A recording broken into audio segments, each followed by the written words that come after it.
তাহলে আপনার কি মনে হয় যে খালেদা জিয়া এখন এই মুহূর্তে জীবিত নেই? আমার বিশ্বাস উনি জীবিত নয়। ইন্নানিল্লাহ। তবে কি সত্যি মারা গেছেন খালেদা জিয়া? এভার কেয়ারের পাশে হেলিকপ্টার মহড়া কিসের ইঙ্গিত? গুরুতর অসুস্থ হয়ে গত 23 নভেম্বর থেকে হাসপাতালে শয্যাশায়ী সাবেক প্রধানমন্ত্রী ও বিএনপি চেয়ারপারসন খালেদা জিয়া। তিনি রাজধানীর এভার কেয়ার হাসপাতালে চিকিৎসাধীন। এরপর থেকেই তার শারীরিক অবস্থা নিয়ে গুঞ্জন এবং আলোচনা চলছে সর্বত্র। কেউ কেউ বলছেন খালেদা জিয়া আর বেঁচে নেই, কিন্তু বিএনপির নেতাকর্মীদের চাঙ্গা রাখতেই খালেদা জিয়ার মৃত্যুর সংবাদ গোপন করা হচ্ছে।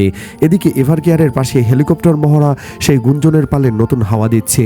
চারদিকে একটিই প্রশ্ন, তবে কি সত্যিই মারা গেছেন খালেদা জিয়া?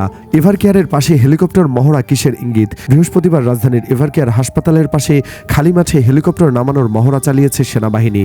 যদিও জানা যাচ্ছে সেটি খালেদা জিয়ার মৃত্যুজনিত কারণে নয়, বরং নিরাপত্তার জন্য পূর্ব ঘোষণা অনুযায়ী বৃহস্পতিবার দুপুর 12টার পর এভার কেয়ারের পাশে দুটো মাঠের উপরে চক্কর দিয়ে হেলিকপ্টার নামানোর সম্ভাব্যতা যাচাই করা হয়। এর আগে থেকে প্রস্তুত রাখা হয় মাঠ দুটো। মহড়া ঘিরে কড়া নিরাপত্তা ব্যবস্থা গ্রহণ করা হয়। এর আগে বুধবার এক প্রেস বিজ্ঞপ্তির মাধ্যমে এই মহড়ার কথা উল্লেখ করে এলাকাবাসীকে বিভ্রান্ত না হওয়া এবং গুজব না ছড়ানোর আহ্বান জানানো হয় প্রধান উপদেষ্টার কার্যালয় থেকে। উল্লেখ্য, এভার কেয়ার হাসপাতালে বিএনপি চেয়ারপারসন বেগম খালেদা জিয়া 11 দিন যাবৎ চিকিৎসাধীন। তার নিরাপত্তায় এসএসএফ মোতায়েন করা হয়েছে। খালেদা জিয়াকে উন্নত চিকিৎসার জন্য লন্ডনে নেওয়ার সিদ্ধান্ত হয়েছে। কাতারের আমিরের বিশেষ এয়ার অ্যাম্বুলেন্সে করে বৃহস্পতিবার মধ্যরাতের পর তাকে লন্ডনে নিয়ে যাওয়া হবে বলে খালেদা জিয়ার ব্যক্তিগত চিকিৎসক অধ্যাপক AZM জাহিদ হোসেন জানিয়েছেন। বৃহস্পতিবার দুপুরে এভার কেয়ার হাসপাতালের বাইরে এক সংবাদ ব্রিফিংয়ে তিনি বলেন, যদি সবকিছুই ঠিক থাকে আমরা কাতার রয়্যাল এয়ার অ্যাম্বুলেন্সের মাধ্যমে দেশনেত্রী বেগম খালেদা জিয়াকে আজকের মধ্যরাতের মধ্যেই অথবা আগামীকাল সকালের ভিতর ওনাকে ইউকেতে অর্থাৎ লন্ডনে একটা নির্ধারিত হসপিটালে আমরা ঠিক করেছি, সেখানে আমরা ওনাকে নিয়ে যাব।